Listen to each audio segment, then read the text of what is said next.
Selamat berjumpa kembali di channel The Apostle. Pada video kali ini kita akan membahas kitab Amsal pasal 1 ayat 10-19. Sebagai catatan, kitab Amsal ini tidak dimiliki atau tidak diketahui oleh saudara kita Muslim. Saudara Muslim hanya mengakui ada nabi yang bernama Nabi Sulaiman yang kita kenal dengan nama Raja Salomo. Namun apakah Muslim punya tulisan-tulisan tentang hikmat-hikmat Nabi Sulaiman atau Raja Salomo? Tentu saja mereka tidak punya. Jadi klaim bahwa mereka mengakui Nabi Sulaiman sebagai nabi yang berhikmat tidak didukung dengan sumber-sumber yang lengkap. Baiklah, mari kita masuk dalam pembahasan Amsal pasal 1 ayat 10-19. Sebelumnya saya akan membaca ayat 10-19. Tulisan ini dalam teks aslinya adalah berbahasa Ibrani. Baik, saya akan baca versi bahasa Indonesia. Jadi sekali lagi untuk mengingatkan bahwa orang Kristen itu lebih berusaha untuk mengerti maksudnya. Makanya diterjemahkan dalam bahasa Indonesia, bahasa aslinya Ibrani itu. Jadi lebih populer itu bahasa ibu masing-masing. Yaitu kalau ke Indonesia bahasa Indonesia, bahkan orang Batak bahasa Batak. Bahasa teks aslinya ada teks Ibraninya tersimpan ribuan tahun. Berbeda dengan saudara kita Muslim yang lebih fokus pada harus asli. Sepertinya anti diterjemahkan ke dalam berbagai bahasa. Karena merasa bahasa Arab adalah bahasa dari surga. Jadi tidak penting mengerti artinya. Nggak penting, artinya mah nggak tahu. Yang penting bahasa asli dibaca. Kira-kira begitu. Tapi berbeda dengan kekristenan. Yang penting itu ngerti supaya bisa dilakukan. Intinya adalah dilakukan, bukan sekedar bahasa aslinya. Tapi kita punya sumber aslinya. Lengkap dari ribuan tahun yang lalu. Ayat 10. Hai anakku, jikalau orang berdosa hendak membujuk engkau, janganlah engkau menurut. Ayat 11. Jikalau mereka berkata, marilah ikut kami, biarlah kita menghadang darah. Biarlah kita mengintai orang yang tidak bersalah dengan tidak semena-mena. Ayat 12. Biarlah kita menelan mereka hidup-hidup seperti dunia orang mati, bulat-bulat, seperti mereka yang turun ke liang kubur. Kita akan mendapat pelbagai benda yang berharga. Kita akan memenuhi rumah kita dengan barang rampasan. Berikut yang 14. Buanglah undimu ke tengah-tengah kami. Satu pundi-pundi bagi kita sekalian. Ayat 15. Hai anakku, janganlah engkau hidup menurut tingkah laku mereka. Tahanlah kakimu daripada jalan mereka. Ayat 16. Karena kaki mereka lari menuju kejahatan dan bergegas-gegas untuk menumpahkan darah.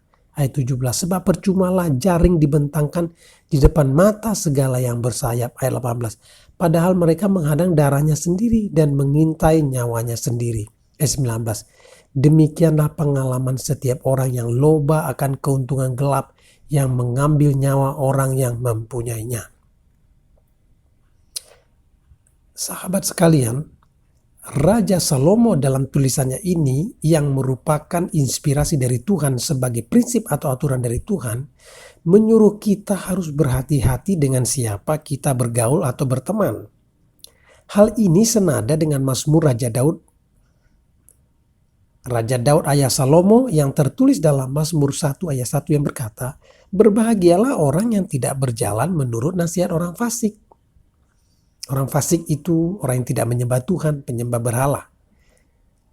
Bahkan Rasul Paulus dalam tulisannya dalam 1 Korintus 15 ayat 33 berkata, janganlah kamu sesat.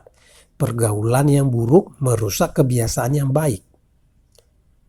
Orang di sekeliling kita sangat mempengaruhi kehidupan kita. Kita harus tahu itu. Bahkan ada yang berkata, teman kita itu ibarat lift atau eskalator yang akan mengangkat kita naik atau membawa kita turun. Bahkan ada juga yang berkata, seperti apa Anda 5 tahun lagi, seperti apa kekayaan Anda 5 tahun lagi, sukses atau tidaknya Anda 5 tahun lagi, ditentukan dengan siapa Anda bergaul hari ini. Jadi, dengan siapa kita bergaul itu sangat menentukan. Sobat sekalian, kalau kita melihat sejarah bangsa Israel, dari perjalanan bangsa Israel sejak keluar dari Mesir, Tuhan selalu melarang mereka bergaul dengan suku-suku di sekelilingnya, bahkan di tanah Kanaan. Dan juga mereka sangat dilarang kawin campur dengan bangsa lain. Mengapa ya kira-kira? Jawabannya adalah karena manusia itu gampang ditarik dari cara hidupnya yang baik menjadi mengikut cara hidup yang buruk. Intinya manusia itu gampang terpengaruh sebenarnya. Lebih gampang terpengaruh positif atau negatif? Pada umumnya lebih gampang terpengaruh negatif. Bangsa-bangsa di tanah Kanan waktu itu menyembah berhala. Bahkan demi dewa-dewa mereka rela mengorbankan anak-anak sebagai korban, dibakar dan disembelih.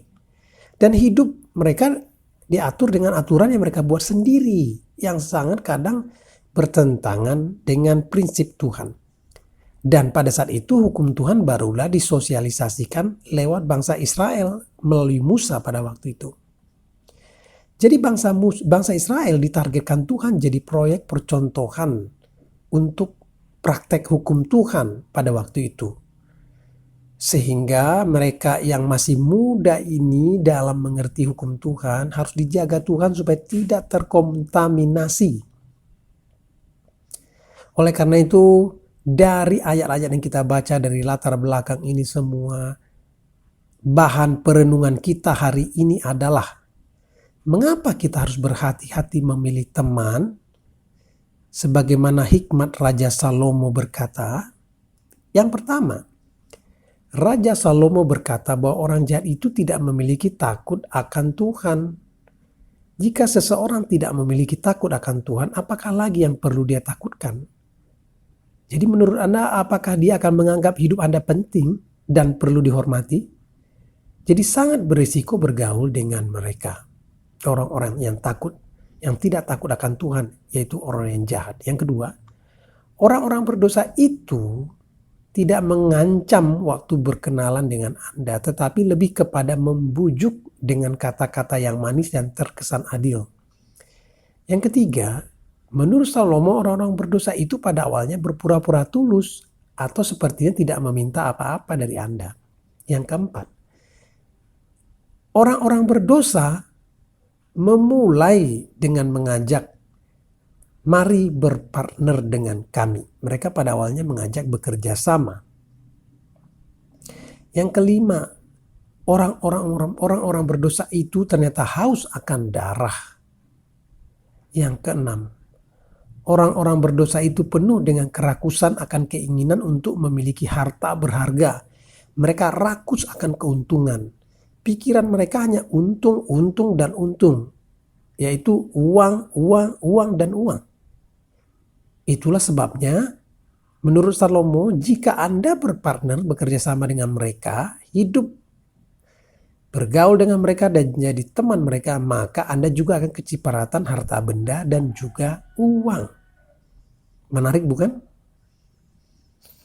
Oleh karena itu sahabat semua, menurut saya bukan berarti setiap kita jadi eksklusif dan hanya bergaul sesama orang percaya saja. Kan kita masih hidup di dalam dunia ini. Ini adalah nasihat Raja Salomo yang pada akhir hidupnya meninggalkan Tuhan dan menyembah dewa-dewa istri-istrinya. Oleh karena itu, sahabat semua, bersikaplah bijaksana dalam bergaul. Hati-hatilah, karena yang dipertaruhkan sebenarnya adalah iman Anda kepada Yesus Kristus dan tentang keselamatan jiwa Anda. Kiranya video ini bermanfaat buat Anda. Tuhan Yesus memberkati.